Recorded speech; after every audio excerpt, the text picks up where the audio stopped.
কিরে বানিস, তুমি আমাকে দেখে ফাঁক দিয়ে যাচ্ছ মানে? আব্বা এর জন্য তো আপনিই দায়ী। কে বা আমি দায়ী মানে? এই যে আপনি আমার মায়ের থেকে আর একটু বিয়ে করে নিয়েছেন। কে বাবা, আমার কি দোষ? তুমি কি জানো না সরকার আইন করছে প্রথম বইয়ের অনুমতি ছাড়া দ্বিতীয় বিয়ে করা যাবে? এই জন্য আমি করেছি। হ্যাঁ, আমার কি দোষ বাবা? আব্বা আপনার নতুন আইন কি জানে? আমার মতো কত ছেলে মেয়ে এতিম হয়ে রাস্তায় ঘুরে বেড়াচ্ছে।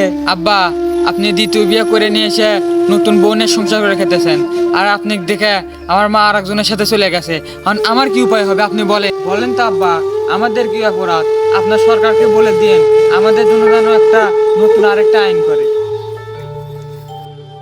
দেখলেন তো ভাই পরিস্থিতি।